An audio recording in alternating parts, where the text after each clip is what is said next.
Olá, seja bem-vinda a mais um podcast Consultório de Saúde da Família. E hoje eu tenho o prazer de entrevistar mais uma consultora de saúde, a doutora Leila Costa. Seja bem-vinda, doutora. Obrigada, querida.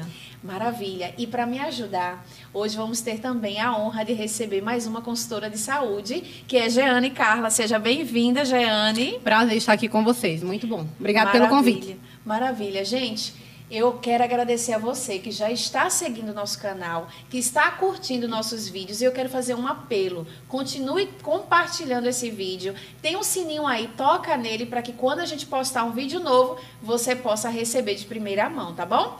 E agora eu vou ler para vocês um pouquinho do currículo da Leila, que ela veio falar um pouquinho de como ela chegou até aqui no CSF, a história dela, e vocês vão aprender junto com a gente, tá? Doutora Leila. Ela possui magistério, graduação em psicologia. Atualmente, ela é coordenadora de psicologia educacional da Rede Adventista de Ensino. Que maravilha! Conta um pouquinho do seu currículo. O currículo dela é bem extenso, viu, gente? Vamos lá, então, tá certo? Vamos conversar um pouquinho sobre isso. Eu tenho especialização em psicologia hospitalar, psicopedagogia, institucional e clínica. Atuo com o Master EZPAS, que é uma prevenção a abuso infantis, né? Então, a gente trabalha com educação emocional, educação sexual e a prevenção ao abuso.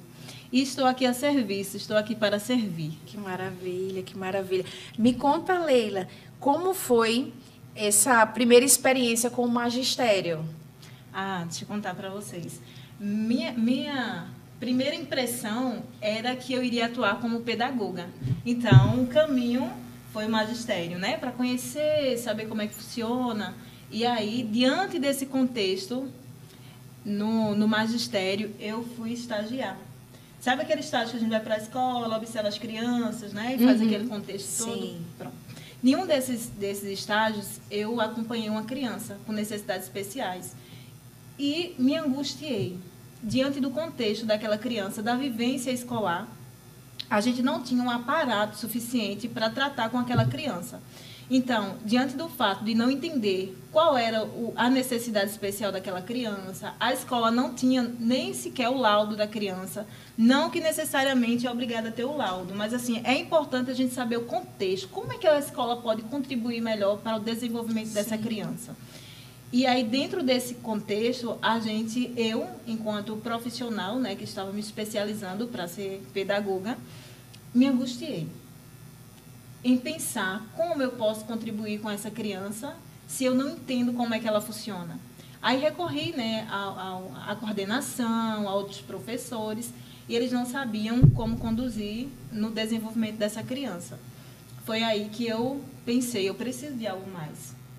Aí surgiu a psicologia, né, para que eu entendesse mais esse contexto da criança, o desenvolvimento cognitivo, porque tem situações que a criança ela vem de comunidade, ou independente do contexto que ela venha, todos nós estamos inseridos em sociedade, fazemos parte de um meio, não somos isolados do contexto. Isso. Então, essa criança ela vem com a sua demanda, com o seu contexto, e precisamos ter um olhar holístico, um olhar maior, um olhar mais abrangente, né? Diferenciado, para que possamos entender o que está faltando. Essa criança se alimentou para chegar na escola? Ela dormiu cedo? Ela foi cuidada? Tem pessoas que cuidam dessa criança na devida necessidade dessa criança? Então, essa angústia me trouxe a necessidade da psicologia. Então, eu entendi que eu precisava de alguma ferramenta a mais para entender a cognição, o comportamento, né, toda essa questão do ser humano. Foi aí, a partir desse momento, que eu me interessei e me debrucei na psicologia. Começou a estudar, né? Isso. Doutora, como aluna de psicologia, estudando, aprendendo, aprimorando seus conhecimentos e essa paixão por aprender, conta um pouquinho para a gente se aconteceu alguma coisa nesse percurso que lhe lembra momentos bons, que trouxe algo para a gente poder recordar, como estudante de psicologia, como isso lhe trouxe até aqui, né? Ser essa pessoa diferenciada que você é. Conta um pouquinho para a gente. Quando eu era adolescente, eu sempre imaginei, e no percurso do estudo também da psicologia, como é que eu posso contribuir com o ser humano?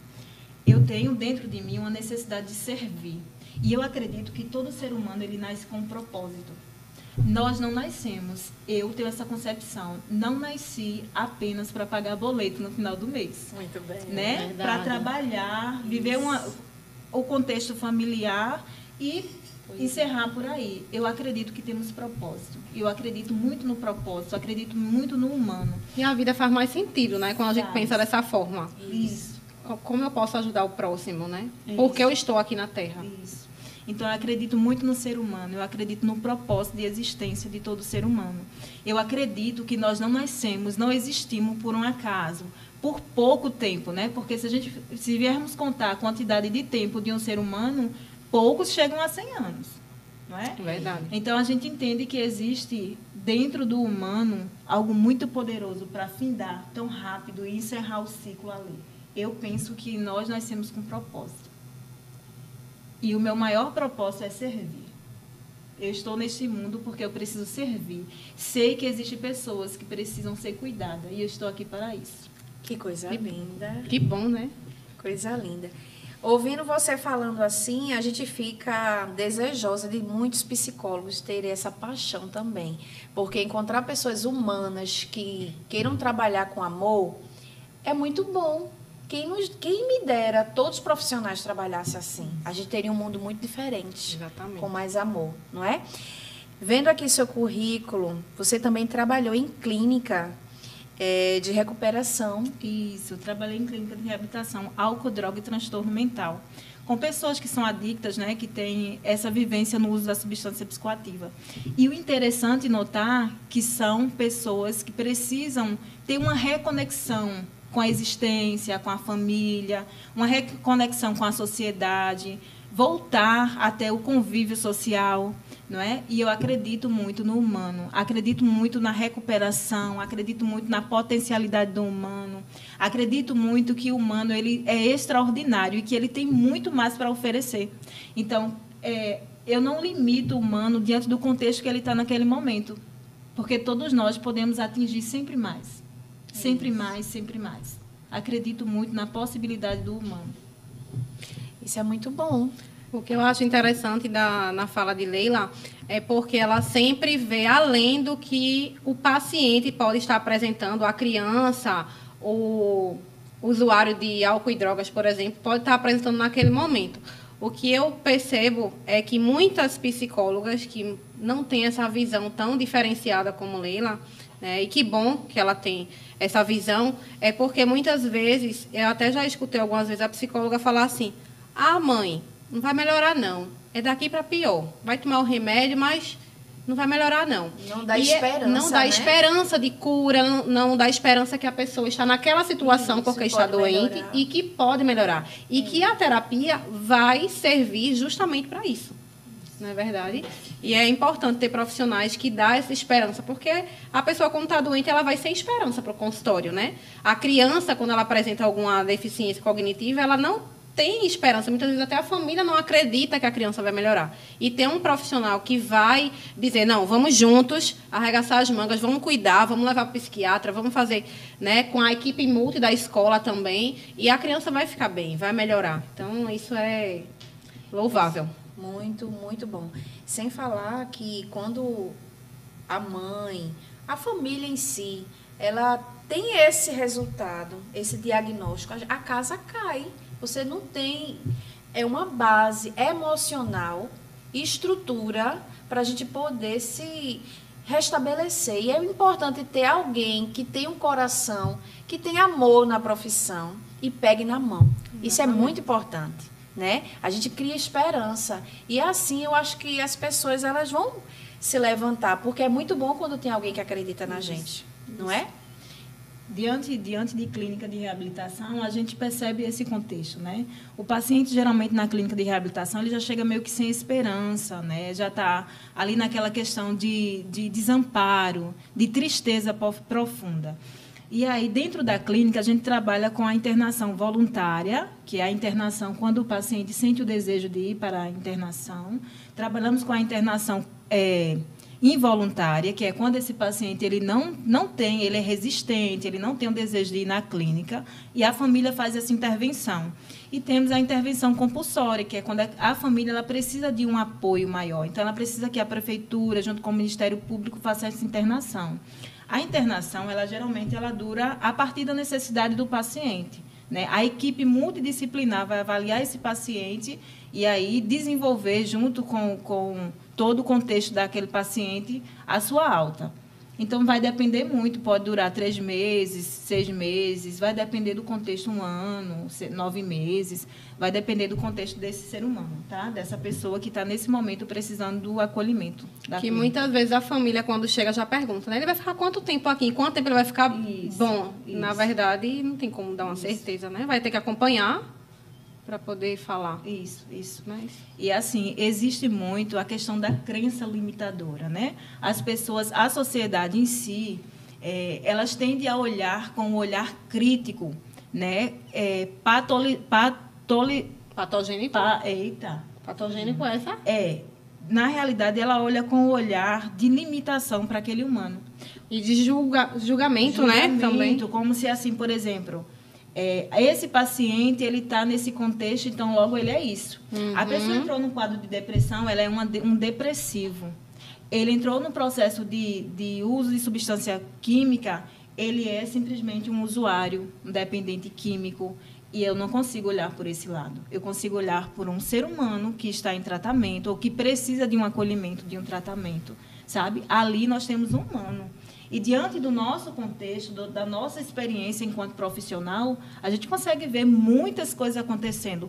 A quantidade de pessoas que conseguem uma renovação, uma transformação enquanto cidadão, enquanto pai, esposo, sabe? Então, tudo isso depende da potencialidade que aquela pessoa ela desenvolve a partir da crença e do que ela acredita com relação a quem ela é.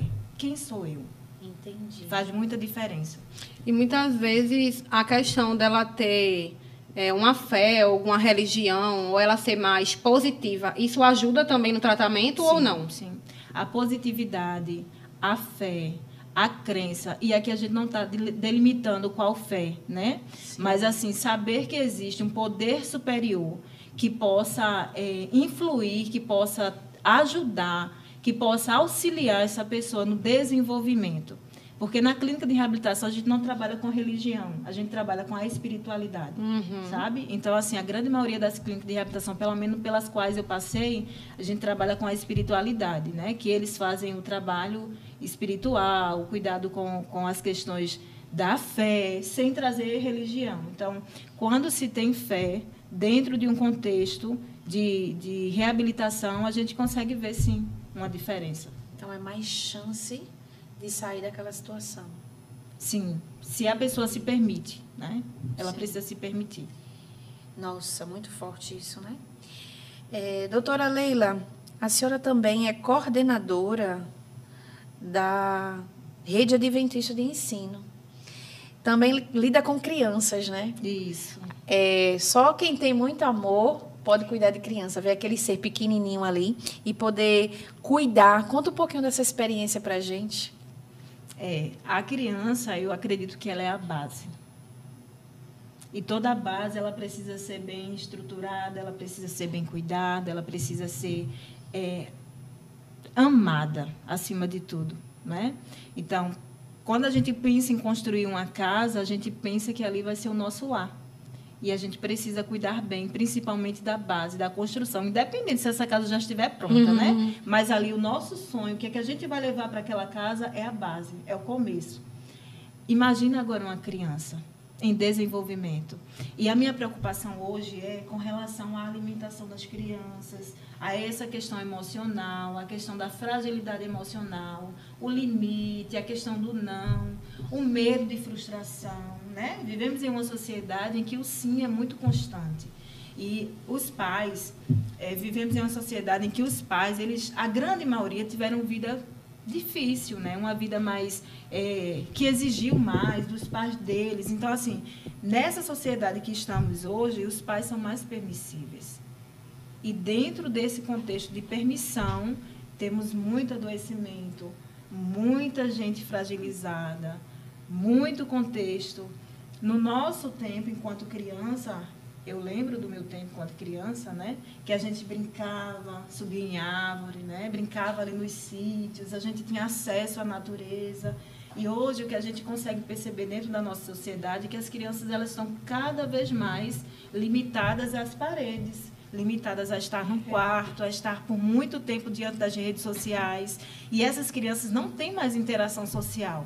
Então, quando essa criança ela chega num espaço onde tem mais crianças, onde tem mais pessoas, essas crianças muitas vezes não sabem como lidar com as questões emocionais, com o não, com a falta de limite, com essa questão de frustração.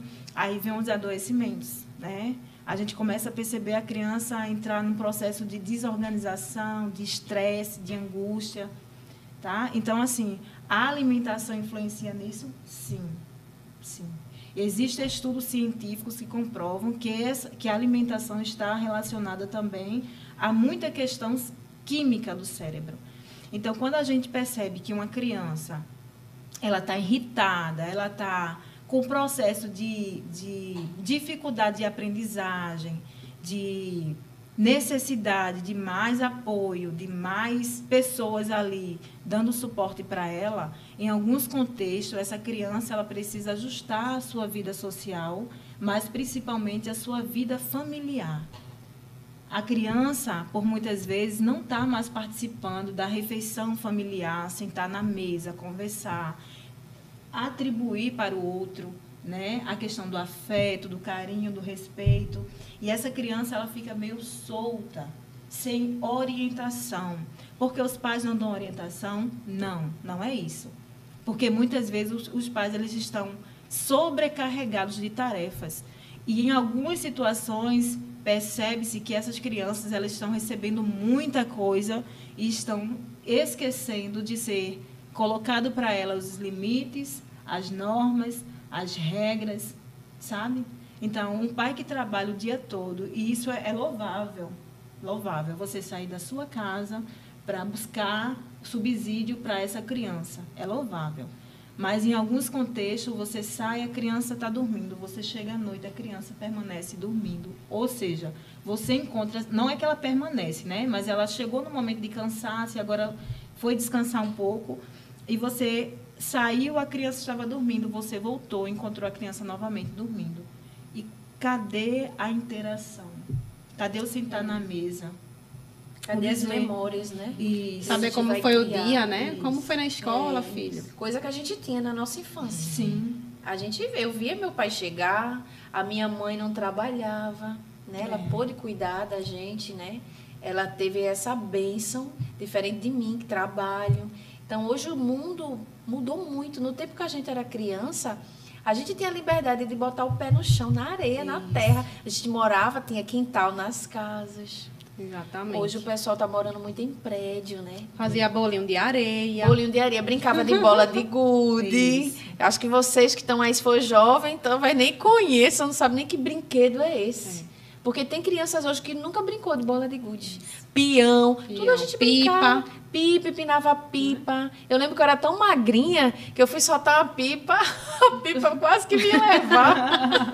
Quase que me levava, mas a gente brincava e a gente era feliz. A gente tinha aquela alegria. Depois e nem precisava de brinquedo, às vezes, né? Tinha tanta brincadeira para brincar na rua. Não tinha brinquedo. Os brinquedos a gente criava, né? Criava com madeira, com pedras, a gente brincava com terra. A roupa ficava toda suja, né? Hoje as crianças querem o celular. As telas. Doutora, o que é que a gente faz para tirar as telas das crianças? Precisa se sentar com a criança, negociar com a criança, desmamar o uso da tela. Isso é muito importante. Sentar, vivenciar. Claro que nem sempre a gente vai ter o tempo de longo prazo para sentar ali, brincar, interagir com aquela criança. Mas temos momentos. A gente precisa separar pelo menos algumas vezes durante a semana, 3, 4 vezes durante a semana, para estar com nossos filhos. Olhar nos olhos dos nossos filhos e dizer, filho, filha, eu acredito em você. Você tem potencial. eu entendo o seu sofrimento, eu entendo a sua angústia quando ele assim o traz para a gente. Então, a gente precisa ter esse momento de interação, esse momento de sentar com essa criança, de brincar com essa criança, e espalhar brinquedos pelas casas. Sabe uma coisa que a criança gosta muito? Cabana. Faz uma cabana dentro de casa. É verdade. Faz uma pipoquinha ali. A criança ama As tudo minhas isso. amam e eu brigo. Tá bagunçando a casa. Mas tem que fazer, né? A gente sempre brincava na casa da minha avó, no terraço. A gente pegava o lençol, uma toalha, colocava assim da grade do terraço para cá e pronto. Aí eu e meus primos mais velhos éramos os pais e meus primos mais novos eram os filhos. E a gente sempre brincava dessa forma. Tá vendo? Então a gente precisava as meninas de pouco. fazer a cabana, viu, doutora? É importante. É importante. Eu vou Deixa as deixar crianças ser criança. criança. Deixem as Brincar. crianças ser criança. Ouviram, gente, o recadinho? A criança, ela aprende no brincar. O brincar é a construção da aprendizagem da criança. Então, muitas vezes, pensa-se que a criança ela aprende apenas quando está no contexto escolar. Não, a criança ela aprende todo o tempo. Em todo o tempo, nós, enquanto adultos, estamos aprendendo. Imagine uma mente que está em desenvolvimento, que a neuroplasticidade dessa mente é muito frágil, é muito positiva para que haja estímulos, para que haja desenvolvimento. Então, se a criança ela está ali no brincar, ela simplesmente está aprendendo. Está desenvolvendo a cognição dessa criança. Isso é muito poderoso. É até a muito criatividade, né? Porque elas fazem Sim, cada cabana que você sim. diz, como é que você conseguiu? Sim. Não é? Sim. É importante. Ô Leila, quando a gente fala assim, vou colocar meu filho na escola antes dos 3 anos. Aí tem gente que fala assim, mas só vai ficar na escola brincando, eu vou gastar dinheiro para botar o menino na escola só para ele brincar, arriscar, ver a professora. É interessante a gente colocar essa criança mais cedo, ele vai aprender alguma coisa, vai desenvolver algo, ou realmente vou estar só gastando dinheiro, como o pessoal costuma dizer? Existe sim um desenvolvimento, né? Existe o desenvolvimento porque, mesmo se ela estivesse só brincando, ela já estaria aprendendo. E no contexto escolar, a criança não brinca apenas, né? Tem um momento, sim, porque elas são pequenininhas, elas precisam do lúdico para desenvolver. Mas ela tem um contexto de aprender outras ferramentas, né? A professora utiliza de outras ferramentas para trazer para ela o conhecimento. De uma forma lúdica, suave, né? Porque é para isso, essa idade é o que se permite. A gente não pode avançar. Não pode estimular uma coisa que a criança ainda não é capaz de absorver. Tá bom? Interessante. Uma coisa também para te perguntar, em relação a... eu atendo alguns pacientes em relação ao autismo e eu percebo que quando eles vão para o ambiente escolar, isso também auxilia, porque eles vão começando a ter contato com outras crianças e vai desenvolvendo a fala, a questão de cognição, questão de trabalhar em grupo. Isso realmente acontece? Sim, sim. A interação ela é sempre bem-vinda, né? Então, independente da questão em si, porque assim a gente tem um grau de autismo, a gente tem, né, a especificidade. Mas, independente disso, o contexto social ele é importante para todo ser humano. E a escola ela se torna um contexto social, porque temos interação entre outras pessoas. Então, se torna um contexto de convívio. O convívio é importante. Interessante. Tá? Que maravilha. Aprendendo tanta coisa aqui. Doutora, sabendo dessa preocupação, eu como mãe, a gente tem essa preocupação atual, né, que são as telas. Não é simples. A gente também estamos viciados na tela. O adulto, não só a criança, a gente não larga mais o telefone. Se a gente quer comprar alguma coisa, a gente vai aqui no telefone e tem acesso. E tem adultos que estão com problema também de memória, porque está utilizando tanta rede social, a vista está sendo prejudicada. Eu estou vendo aqui seu currículo, você também atende consultório, né? Sim, sim. Então, deixa aí um recadinho para as pessoas que estão lhe vendo e que queiram ser atendidos também no consultório da doutora Leila Costa. A gente vai deixar o telefone dela aqui embaixo da descrição desse vídeo. Se você tiver interesse, é só pegar o telefone dela. Conta um pouquinho dessa sua experiência em consultório. Tá. Eu trabalho com a TCC, né, que é a terapia cognitiva comportamental. trabalho sempre nesse contexto, né, de acreditar no humano. Eu acredito e eu sei que o humano tem muita potencialidade. E não existe nada mais poderoso do que um humano conseguir tocar a mente do outro humano. Isso é muito poderoso, muito válido, sabe? Então, só voltando um pouquinho para o que a gente estava falando anteriormente, quando a gente fala sobre criança, a gente consegue ver a criança, quanto mais tempo a criança ela passa em frente à tela, ela vai desenvolver irritabilidade, comportamento imperativo, baixa concentração, baixo aprendizado. Então, essa criança, quando você tira a tela dessa criança, alguns estudos já comprovam que essa criança ela tem um comportamento de irritabilidade muito forte. Algumas pessoas elas já trazem um contexto como se fosse uma abstinência, né? Esse comportamento de retirada da tela. A gente só tem que ter cuidado com algumas falas, mas assim é importante a gente perceber que a tela ela é totalmente prejudicial para a cognição da criança. Uma criança com menos de 2 anos, ela nunca deveria ter acesso à tela.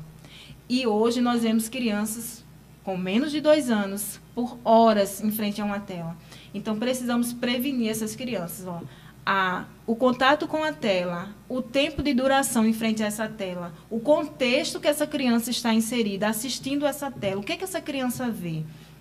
E ainda mais, eu diria mais, junto com a alimentação, que muitas vezes não é uma alimentação, a criança está utilizando-se apenas de produto alimentício, né? De produtos embutidos. E essa criança, muitas vezes, tem uma ingestão, ingere muito açúcar. E o açúcar é totalmente prejudicial ao desenvolvimento cognitivo da criança. Existem já muitos estudos científicos que trazem isso. Então, quando uma criança ela passa muito tempo em frente à tela, ela se alimenta de forma com baixo teor de calorias necessárias para o desenvolvimento dela cognitivo, físico, para que as questões químicas do cérebro dela consiga ter vitaminas e proteínas suficientes. Essa criança ela tem agora uma necessidade de acolhimento e de ajuda familiar. Então, essa família precisa de apoio, precisa de uma rede de apoio, precisa de procurar um especialista para que essa criança ela possa suprir todos esses aparatos, toda essa questão, para que ela tenha uma qualidade de vida. Porque a gente pode perder muito do desenvolvimento dessa criança diante desse contexto. Então, o açúcar, o excesso de açúcar, a OMS, ela garante que 25 gramas de açúcar é suficiente para uma criança por dia. E quando a gente fala de açúcar, a gente está falando com relação a um açúcar saudável.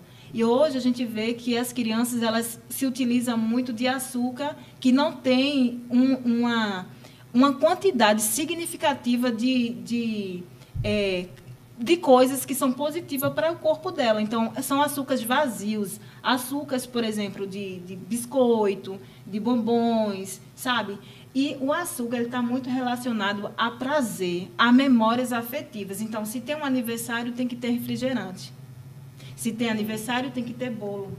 Isso. Se tem aniversário, tem que ter doces.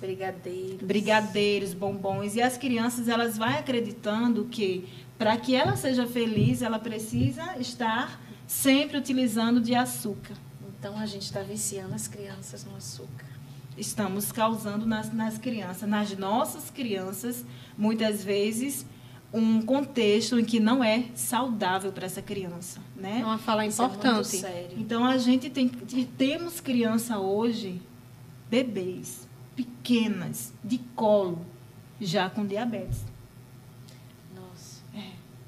Criança que está adoecendo com algumas questões relacionadas à alimentação, desenvolvendo câncer devido à má alimentação.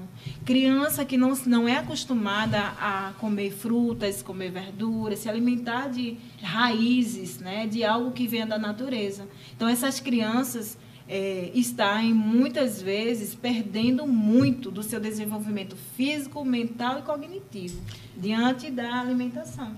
Leila, quando você fala dessa questão da alimentação, tem muito a ver com o que eu amo falar, né? Essa parte de alimentação, e eu achei interessante que muitos pais, quando vão fazer a terapia, acham que a terapeuta, né, a psicóloga, ela vai resolver todos os problemas da criança. E como Leila falou, é uma questão multiprofissional. A escola tem papel importante? Sim. A psicóloga vai ajudar? Sim. Né? O psiquiatra, muitas vezes, pode ser uma alternativa e muitas vezes necessário, dependendo do diagnóstico da criança? Sim. Da criança a gente está falando, mas pode ser até um adulto também, né? Mas a alimentação, o estilo de vida dessa criança, que aí a gente não falaria só da alimentação, mas sim a questão do brincar. Como são as brincadeiras de hoje em dia? Eu percebo, às vezes, que quando a gente vai brincar com a criança, parece que a criança sou eu. Porque, ai, que linda essa boneca, vamos brincar, não sei o quê.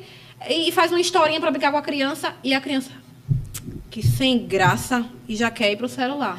Né? Então, assim, a criança não tem criatividade, a criança não tem bom humor, a criança não tem vontade de brincar. Ah, andar de bicicleta, vou nada suar, vou nada que tá tão legal nesse desenho.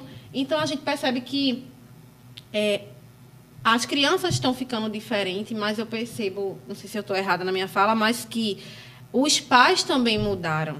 Né? Porque, assim, quais são os brinquedos que você está dando ao seu filho? Antes da criança nascer, o que é que você comprou para ela brincar?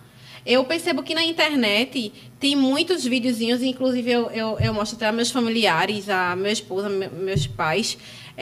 Eu não tenho um filho ainda, né? Mas eu fico pensando, eu queria esses brinquedos assim mais lúdicos, que usa tinta, que usa cabo de vassoura, né? Que usa papelão, que pinta o chão, faz amarelinha, alguma coisa assim. E a criança super aprende com isso. E eu acredito que, como Leila falou, os pais também eles vão ter uma influência muito grande. Sim. E eu percebo que, hoje em dia, eu queria até que Leila falasse mais sobre isso, a questão da terceirização da educação da criança. Eu vou trabalhar para sustentar essa criança. Eu vou, literalmente, jogar essa criança na escola e tudo que acontecer com a criança, seja de bom ou de ruim, a responsabilidade é da escola. E é assim que funciona?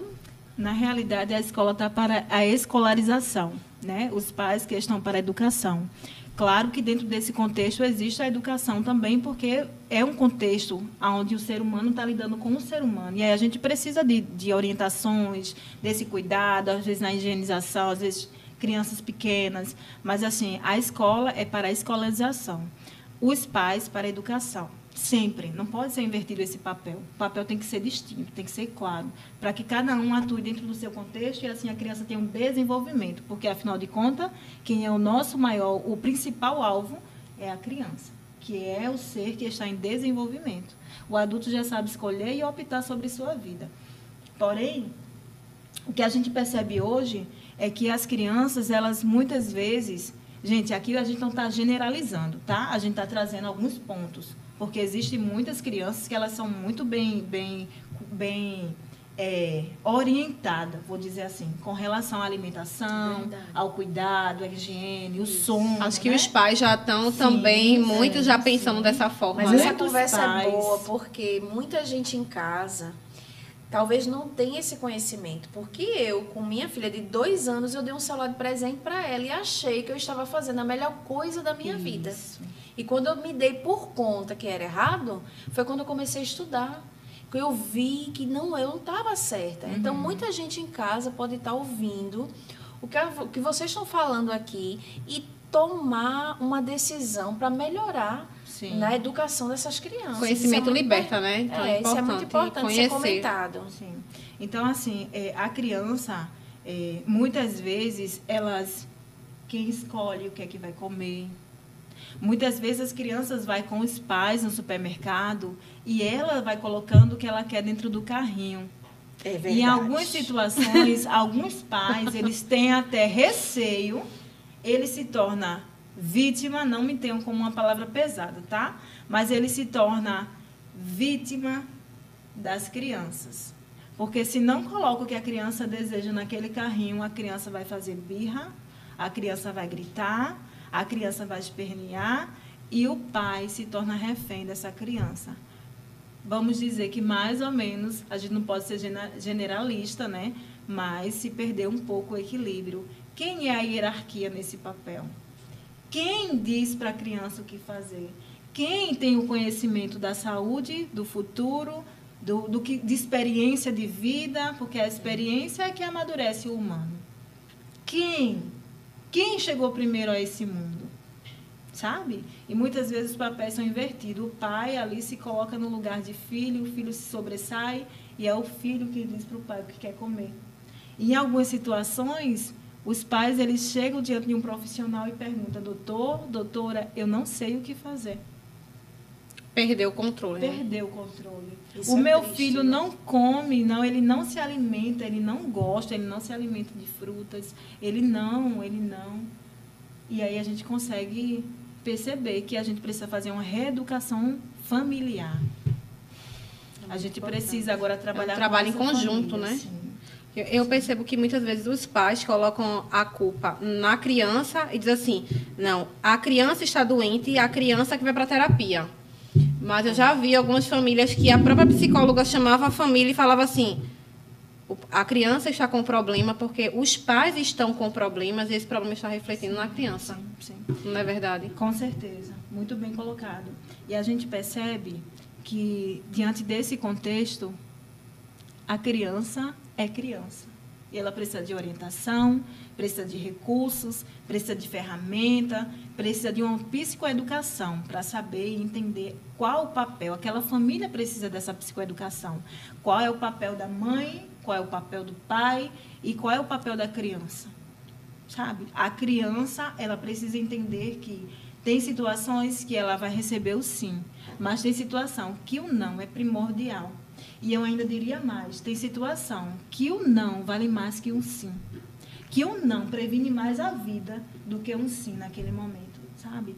Então, a gente precisa ter esse olhar e entender que cada ser humano, ele é construído e ele é formado a partir do seu contexto também. Que o contexto familiar tem muita influência no caráter, no desenvolvimento, na construção desse sujeito. A família é primordial nessa base, nessa construção. Ô Leila, quando a gente fala, eu queria que você falasse um pouquinho mais sobre essa questão do não. Como você comentou no início, que os pais estão sendo mais permissíveis, né? Muitas vezes tem o medo de dizer o não para a criança, de não se tornar aquele pai chato. Para não passar meu vergonha. pai não diz isso, para não passar vergonha. Eu não posso dizer não porque senão ela vai fazer birra. Eu não posso dizer não porque senão ela vai achar que eu sou um pai mau, né? E essa questão do não, ele faz parte da educação, ele é necessário. Eu queria que você falasse um pouquinho mais sobre isso. O que eu acho importante é que quando a gente traga o não para a criança, no mínimo, consigamos nos abaixar, olhar nos olhos dessa criança e explicar para ela por que do não. Porque muitas vezes o não está limitado a apenas o não. E o não para alguns adultos, hoje, adultos, não conseguem receber essa palavra. Dói, é difícil.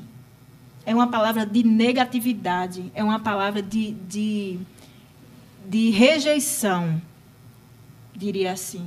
É uma palavra que esse adulto entende que ele está sendo rejeitado quando ele recebe um não, que ele não tem valor diante do não.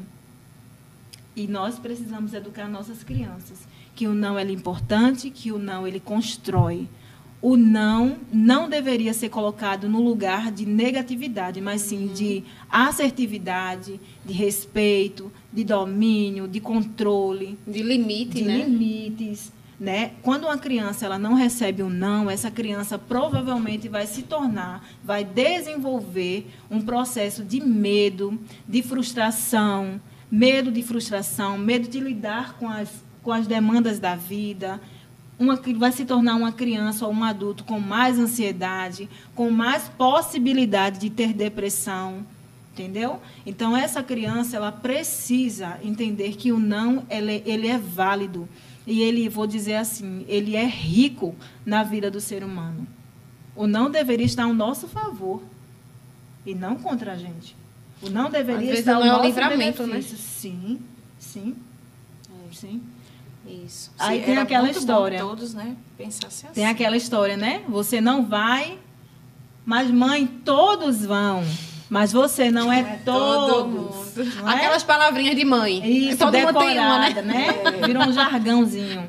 Então, a criança, ela olha para aquilo e ela não consegue entender. Então, a mãe de A e de B é legal, mas a minha mãe não é legal comigo, né? Como a gente resolve isso, hein? Isso, aí a gente precisa conversar com essa criança, com esse adolescente, explicar, sempre olhar nos olhos, mostrar segurança e explicar o porquê do não, que ele é importante naquele momento, para isso e para aquilo, e mostrar para a criança o benefício daquele não naquele momento. E isso é primordial. A criança ela precisa entender o porquê. Por quê? Justificar porque está dizendo não, né? Eu acredito que esses adultos que têm dificuldade em dar não, foi aquela criança que ouviu muito não sem argumento. Porque muitas vezes quando eu era criança, eu ouvia muito não, não pode, não faça isso não. E hoje, as crianças de hoje, elas não aceitam não. Isso. Elas falam, por quê, mãe? Por quê? E ela quer uma justificativa. Isso. E, às vezes, os pais não sabem explicar. Eu tive que estudar muito para poder entender o meu estudo de caso, que mora lá em casa, Laura e Sara. Porque é complicado. Tem que conversar muito. E eu vejo que as crianças, por tantas informações, elas ficaram muito questionadoras. Isso. E não aceita o não por não, como a gente aceitava quando era criança. Porque a mãe olhava não, botava uns olhos grandes assim, e a gente obedecia. Com medo, né? Sem nem questionar, né? Nem não questionar. E não pergunta por que não, não e pronto. Eles são afoitos, eles perguntam por quê? Eu não tinha essa coragem, porque senão, caso de estudo lá em casa, pegava fogo, entendeu? Hoje a gente senta e conversa. E eu vi que esse diálogo se torna algo que cria na criança e na mãe um vínculo de confiança. Isso. E a gente poderia trazer mais que é tão importante esse vínculo com os pais, que, veja, em alguns casos, os pais eles colocam a preocupação de ser amigo dos filhos. E esse ser amigo é igualar, é estar de igual para igual. E olhar, e um adulto agora se comportar como um adolescente para aceitar e compreender aquele adolescente. E talvez a gente esteja falando mais uma vez de trocas de papéis. Sabe? Inverter papéis. O pai e a mãe, eles sempre têm que estar no lugar de hierarquia. Mas que hierarquia é essa? De cuidado, respeito, afeto, amor, sabe? E tudo isso está relacionado ao desenvolvimento dessa criança. Se um pai não dá para a criança limites, se um pai, por medo que a criança não ame, que o adolescente não ame, não consegue dizer um não, esse pai está fragilizando esse ser humano. O pai está deixando lacunas para que esse ser humano se torne uma pessoa frágil emocionalmente, codependente emocional. Então, o pai e a mãe, o responsável por cada criança e adolescente, precisa entender que o não é importante, que o limite é importante para a construção da cognição, da interação, do afeto, da vida social desse ser humano. Isso é muito importante. Importantíssimo.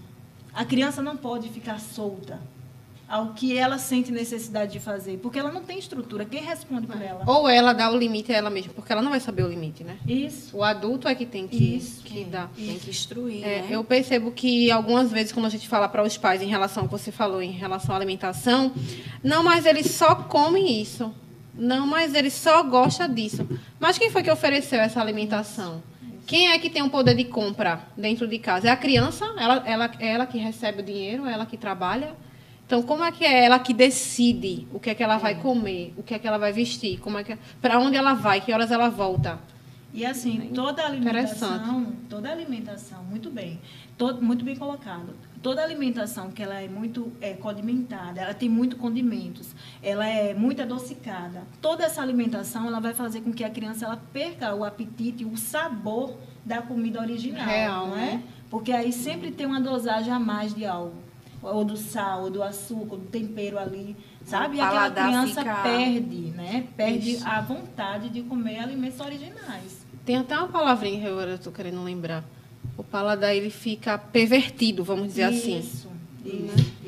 E muitas vezes, quando a criança vai comer a fruta, ela não sente graça na fruta, porque ela já comeu fruta tanta é coisa suave, doce, né? é um doce mais intenso. Aguadinho, né? Aí come um pão com aqueles doces cheio de cacau, açúcar. Aí vai dizer, é melhor comer essa bolacha a fruta sem aqui. graça. Isso. E a fruta fica sem graça. E a alimentação, ela também está relacionada à ansiedade e à depressão. A alimentação, ela pode desencadear ou desenvolver no ser humano um quadro de desequilíbrio, né? Porque as questões químicas estão alteradas, estão desorganizadas. Isso. É interessante uma pergunta agora aqui, aproveitando aqui, quando a gente está com a psicóloga, a gente quer fazer uma consulta, né? Vamos dizer assim. Mas aqui é uma consulta. Espero que ela não mande a conta depois.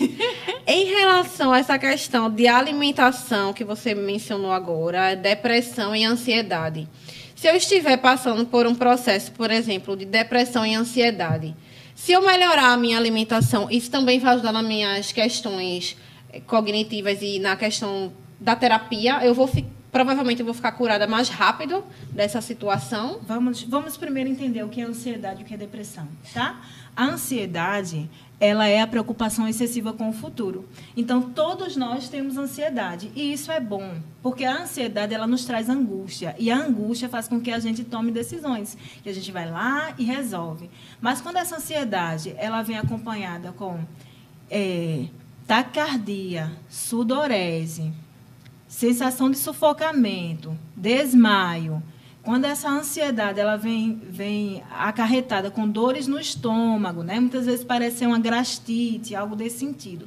E a gente vai juntando pelo menos 5 ou mais pontos desse, né? 5 ou mais sensações nesse sentido, talvez a gente já não esteja mais falando de uma ansiedade, talvez a gente esteja falando de um transtorno de ansiedade generalizada, que a gente considera como TAG, né? A CID, ela traz como TAG. Então, já não estamos mais falando sobre uma simples ansiedade, uma ansiedade comum, vamos dizer assim. Já estamos trazendo agora um transtorno. E aí, essa pessoa realmente ela precisa de um acompanhamento, ela precisa de um apoio, de uma rede, né? Que a família também dê um suporte para essa pessoa. Porque, em muitos casos, eu tenho vários pacientes que eles tiveram desmaio por conta de uma crise de ansiedade, né? Então, essa ansiedade ela precisa, primeiro, ser estudada por um profissional para entender a raiz, o contexto, né, de onde desencadeou, para que se possa fazer um trabalho e aí cuidar desse paciente. Se está relacionado à alimentação, se a alimentação ajuda, claro que sim. O açúcar é um dos fatores que ele altera também a questão da ansiedade. Tá? Então, o cuidado com a alimentação, quanto mais próximo da natureza estivermos, mais provavelmente vamos desenvolver mais saúde e qualidade de vida. Tá bom? Ótimo. E a depressão, o que seria? A depressão é a preocupação excessiva com o passado.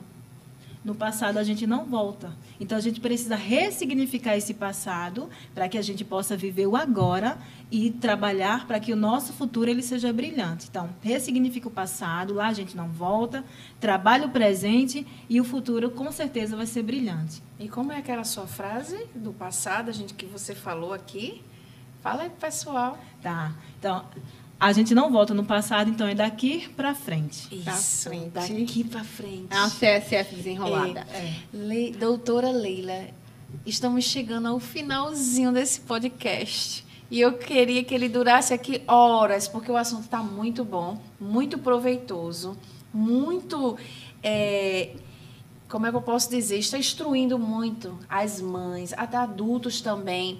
Mas a gente não falou de uma coisa muito importante, que é o motivo de estarmos aqui juntas nesse podcast, nesse consultório de saúde da família, que é o CSF.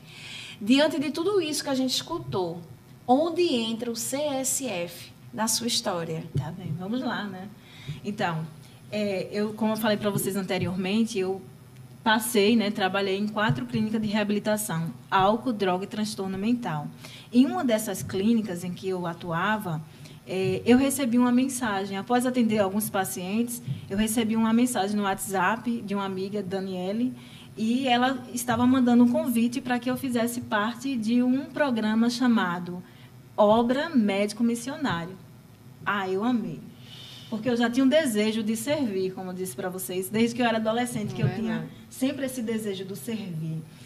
E quando eu recebi essa mensagem, né, no celular, Aí eu vou lá, né, para entender como é que funciona. Eu quero participar. Ficou curiosa, né? Fiquei curiosa, me tornei, né, espectadora daquela situação. E aí era um curso, né, no qual eu me apaixonei. E eu vou ser bem sincera com vocês. Encontrei o meu propósito de vida. Que bom, maravilha. Tá? Então, o propósito de vida, o nosso propósito de vida é servir. Enquanto profissional, atuando no CSF, né, que é o consultório de saúde, o que a gente faz? Geralmente, a gente vai para a comunidade, viajamos muito para o interior, né, fazemos caravanas no interior, feira de saúde, no qual a gente adentra a porta das pessoas, entra, senta na sala, conversa com as pessoas, né? E sente ali a realidade daquela pessoa. Muitas vezes as pessoas elas estão em uma situação em que ela precisa só de uma escuta, de alguém para que faça um acolhimento. E quando estamos nas cidades, nas comunidades e adentramos as portas das pessoas, em muitos casos, eu percebo que a questão emocional, questão afetiva, está ali muito latente, muito gritante por socorro. A subjetividade daquele ser humano está ali, por muitas vezes, gritando. Por quê? Porque aquela pessoa está em dor, em sofrimento. E eu costumo dizer que o sofrimento e a dor ela é inerente ao ser humano, mas que nós precisamos, enquanto humano, ajudar esse outro humano a se cuidar, a cuidar-se. Quando eu percebo que é uma questão de ordem emocional, eu peço licença aos meus colegas. Geralmente, a gente não vai só, né? Em uma casa. Geralmente está o psicólogo, o enfermeiro, o assistente social, sabe? A equipe, a nutricionista. Geralmente, a equipe está ali naquele lá. E quando eu percebo que é de ordem emocional, eu peço licença aos meus colegas profissionais para que eu possa fazer um atendimento melhor àquela pessoa. Enquanto profissional de psicologia, a gente não expõe o outro. A gente tem esse cuidado. A equipe é orientada a isso. Então, a gente tem esse cuidado da ética profissional. A gente tem esse cuidado com o sigilo do outro, o respeito ao outro. Isso é muito importante. Isso. E dentro desse fazer, desse cuidado com o humano, nós atuamos e cuidamos e vemos os milagres acontecendo na vida das pessoas. Isso é muito poderoso, muito poderoso. Então, diante desse fazer, do consultório de família, né, desse processo de cuidar da família, de estar na casa, se tornar um consultório no lar, né? Isso. E a gente consegue aí fazer uma parada. E muitas vezes tornar mais acessível. Sim. Né? A ida do psicólogo. Imagina você receber uma psicóloga desse nível na sua casa. Só presente. O CSF faz isso, né? É presente que o CSF vai permitir a quem tiver a honra de receber-nos, né? Isso é lindo. Parabéns, viu, doutora Leila? Fico muito feliz de tê-la aqui conosco. Sou grata a Deus por ter você na equipe, né? Vocês vão conhecer, ainda temos outros que ainda vão ser entrevistados aqui. Vocês vão conhecer aos pouquinhos cada um deles. E outros que vão chegar também, né? Sim. Porque as portas estão abertas. Tenho certeza que a sua vida tem realmente um propósito. Precisamos de profissionais assim, que queiram servir, que se colocam no lugar do outro, que entendem o outro, que tem paixão, né, pelo trabalho, pelo serviço e faz com amor. Então, precisamos de mais pessoas assim. Né? Eu louvo a Deus por ter você conosco. Agradeço também sua presença, Jeane, aqui conosco. Jeane Carla, está aqui me ajudando na entrevista. Eu que agradeço, né? Porque fiz quase uma consulta aqui também. Aproveitei. Deixe suas palavras finais para a gente terminar e assim a gente vai concluir nosso consultório de família hoje. Eu acho que a primeira coisa que eu gostaria de dizer para vocês é: não julgue. O julgar não está na esfera humana, de julgamento de um humano para com outro. Isso pertence à ordem judiciária, tá? Então, enquanto humano, nós precisamos acolher, cuidar e respeitar. Cada ser humano ele tem a sua subjetividade e a dor vai depender do contexto estabelecido pelo aquele humano, como ela ressignifica cada conflito, cada sofrimento, cada situação que ela desenvolveu diante da sua vida. Então, as escolhas, porque tudo tem consequência. Então, o que eu gostaria de dizer para vocês, queridos, é que respeite o outro, acolha o outro, seja um pouco mais empático, traga para o outro mais essa questão de empatia, de acolhimento, porque nós, enquanto humano, podemos tocar a vida de outro humano e fazer com que a vida desse humano tenha mais sentido. Que as pessoas enxerguem na vida a possibilidade de continuar existindo ou possibilidade de esperança e existência. Então, por favor, olhe para o outro com mais empatia, com mais acolhimento. Não julgue a partir da sua história, porque cada um tem a sua. Então, às vezes, tem 5 irmãos. Todos eles vivenciaram a mesma história, vamos dizer assim, familiar, o mesmo contexto social, mas a experiência é única. Então, respeite o humano, respeite o seu próximo. Traga para a vida do outro felicidade. Tente oferecer para o outro o melhor de si. É aquela coisa, né? Aquela que é muito bem conhecido. Se eu não quero para mim, eu não ofereço para o outro. Eu cuido de mim para cuidar do outro, né? Então, primeiro a gente se cuida e aí a gente cuida do outro. E não é o cuidar da fofoca, viu? Não é esse cuidar. É o cuidar de amor, de carinho, tá certo? De oferecer ajuda, né? Isso, na questão pessoal, na questão de vida mesmo, cada um cuide da sua, não é? Isso. Então, vai cuidando da sua vida e a vida vai dando certo. E na questão do acolhimento, vamos acolhendo e vamos trazendo para o outro mais possibilidade de existência. Quando eu cuido do outro, eu simplesmente estou amadurecendo a minha estrutura emocional, estou cuidando de mim também, porque a gente não é uma ilha, né? Não vivemos isolado. Somos humanos, vivemos geralmente agrupados em sociedade, participamos de contextos juntos e precisamos acolher, seja no nosso lar, seja no trabalho, seja no colégio, na faculdade, aonde estivermos inseridos, precisamos oferecer para o outro a mão. Precisamos oferecer para o outro o acolhimento. Então, como sempre, né? Daqui para frente. Tá bom? Merece palmas. Marque sua consulta, viu? Por favor, faça terapia. Gente, dá vontade de continuar. Não é, Jane? Muito obrigada. Se tem uma coisa que eu amo e que eu deixo bem aberta aqui para vocês, é fazer palestra, tá?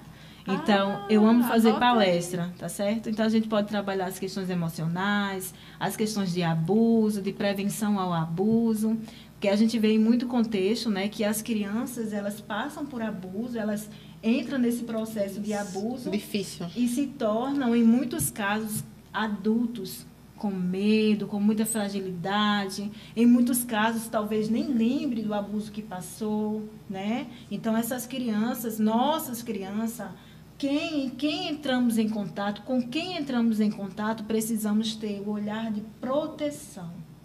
Então, que cada um de nós possamos também fazer parte desse processo de proteção, tá? Então, diante das palestras, a gente também traz essa demanda do cuidado, de oficinas para cuidar com essas crianças, ensinar o toque do sim, o toque do não, o que é permitido, o que não é permitido, para que essa criança entenda o que é carinho e o que não é carinho, sabe? Para que ela entenda, tenha uma clareza de que tem algumas situações, se está trazendo desconforto, já não é saudável, já não é bom, e eu posso dizer não. Eu posso usar o limite, o corpinho é meu, a vida é minha, e eu não posso deixar todo mundo tocar em mim, né? Então, a gente precisa ensinar, desde pequenininho, as crianças a se protegerem. E elas precisam aprender da forma correta, né? Porque senão ela vai aprender da forma errada e achar que é o certo. Isso. E não é a questão da sexualidade, do sexo em si, mas é do desenvolvimento da criança, né? A sexualidade está relacionada ao desenvolvimento da criança. E é esse cuidado que a gente precisa ter quando fizermos a orientação para essas crianças. Isso dá pauta para mais um podcast, viu, gente? Não é? Dá pauta. Com certeza. Então, vou deixar aqui os contatos da doutora Leila Costa. Ela é palestrante. Ela trabalha conosco como CSF. Você pode entrar em contato, pedir uma consulta. Se quiser solicitá-la para uma palestra, empresas, escolas, ela está à disposição. Igrejas, né? Igrejas também, muito bom, né? Onde tem gente. A psicologia está inserida. Onde tem pessoas. Na praça perto da sua casa. Também suas amigas que ela vai lá dar uma palestra também. Gente, e você que está nos ouvindo, isso é muito importante. Por quê? Tem pessoas que precisam dessa orientação. Se eu tivesse ouvido uma palestra como essa, eu não teria errado dando o celular para minha filha. Então, tem muita gente que está ouvindo, que nem tem filho, mas não vai errar, porque você hoje instruiu. Isso é maravilhoso, não é? E aqui estamos encerrando mais um podcast. Eu agradeço porque você ficou conosco até o finalzinho. Então, curte esse vídeo, compartilha. Tem uma família que precisa ouvir o que a gente falou aqui. Aperte aí o sininho para que você receba os nossos vídeos de primeira mão. Conto com a sua ajuda. Até o próximo. Muito obrigada, meninas. Por nada.